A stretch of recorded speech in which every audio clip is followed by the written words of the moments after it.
There are at least 3 ways to build most EDH decks. Strong, fun, and mean. Let's look at the 3 ways that I would build Willowdusk, Essence, Seer, and the video starts right now.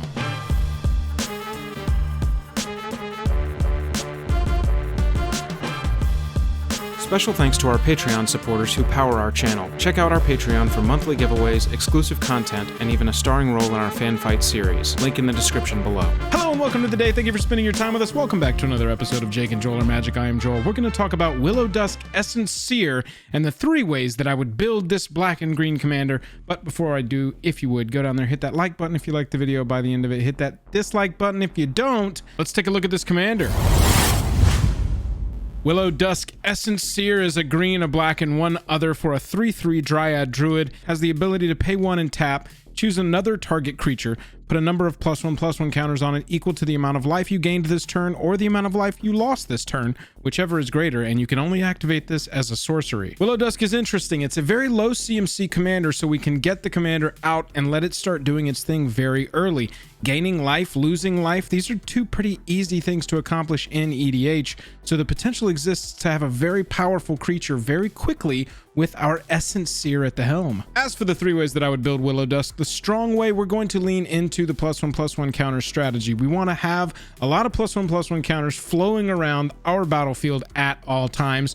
For the fun way, we're going to go with Ooze Tribal. It's a tribe that already has to deal with +1/+1 counters, and I kind of think Willowdusk would be a good tribal commander, like a backdoor tribal commander for oozes. And for the mean way, we're going to go with Life Drain. The ability to gain and lose life and turn that into +1/+1 counters is exactly what Willowdusk wants to do. So let's try and do that as a mean strategy.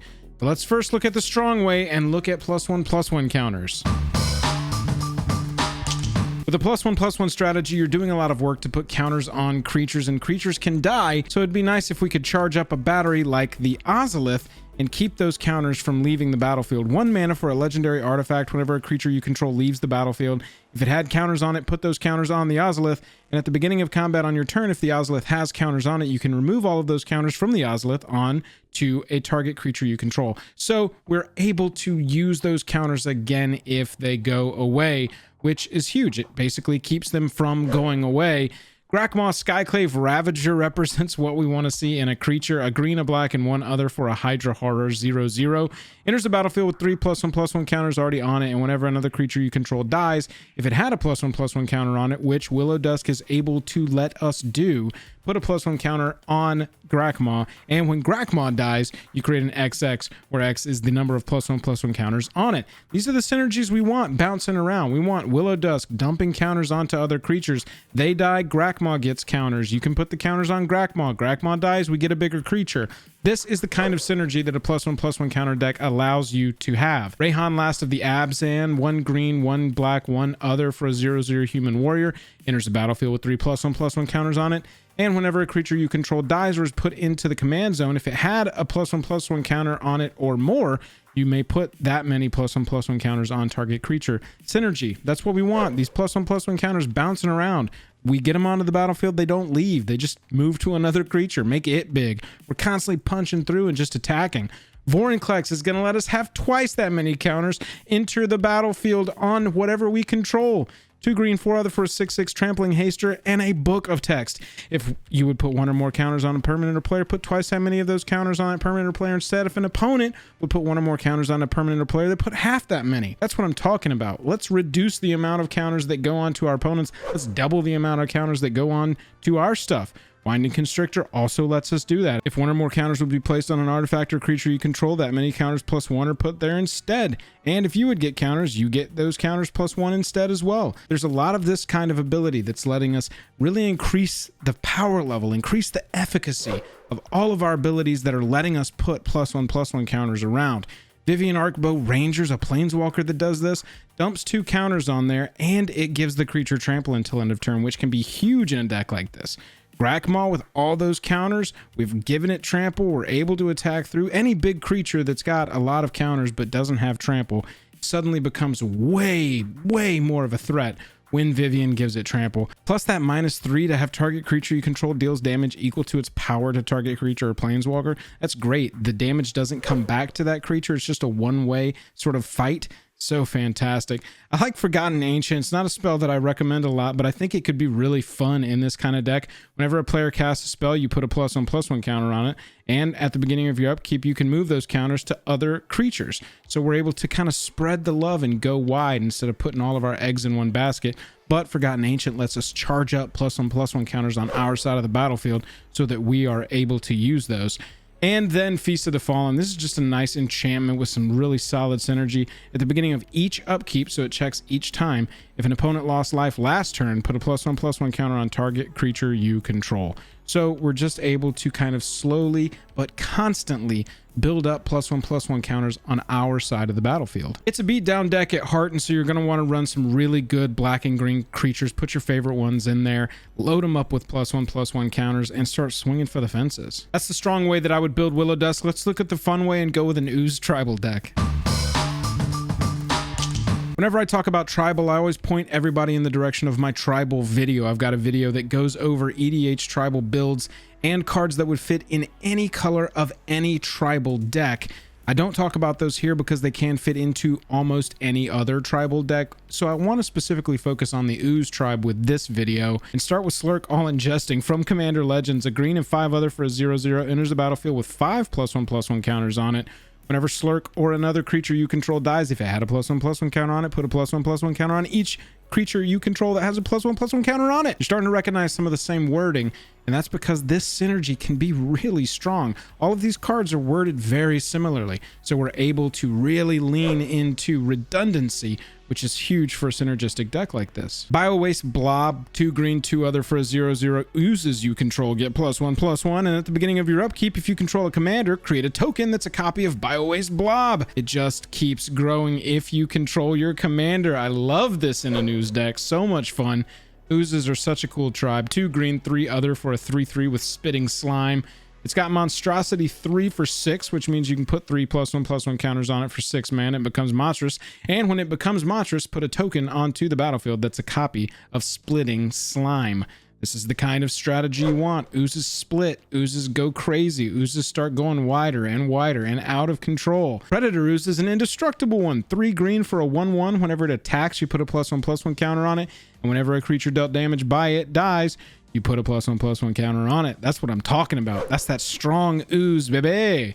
Biogenic Ooze, 2 green, 3 other for a 2/2, enters the battlefield. You create a 2/2 green Ooze creature token, and at the beginning of your end step, you put a +1/+1 counter on each Ooze you control, and for 4 mana, you can create another 2/2 Ooze. This is pretty much the entirety of the Ooze tribe encapsulated in one card. They go wide, they go up, they keep spreading. You have to get it under control or it will spread out of control. Ravenous Slime, 3 mana for a 1/1. Can't be blocked by creatures with power 2 or less, so you can't chump it. And if a creature an opponent controls would die, instead exile it and put a number of +1/+1 counters equal to that creature's power on Ravenous Slime. That's what I'm talking about. It just eats up anything that dies. If a creature an opponent controls would die, that's it, period. Ravenous Slime does not have to be involved. It's like an enchantment Ooze that sits over here and just sucks up your opponent's dead creatures and turns them into power for itself. Ravenous Slime, that's very mean of you, but I do like it. It's pretty fun too. Consumptive Goose, 2 black for a 1/1. Pay 4 for target creature to get -1/-1 until end of turn and put a +1/+1 counter on Consumptive Goo. And you can do this at instant speed. EOT, you're dumping counters onto the goo for 4 mana. EOT, you're -1/-1, clearing some small creatures off your opponent's side of the battlefield. Really like Consumptive Goo, and it kind of represents this nice little removal-ish type thing in the Ooze tribe.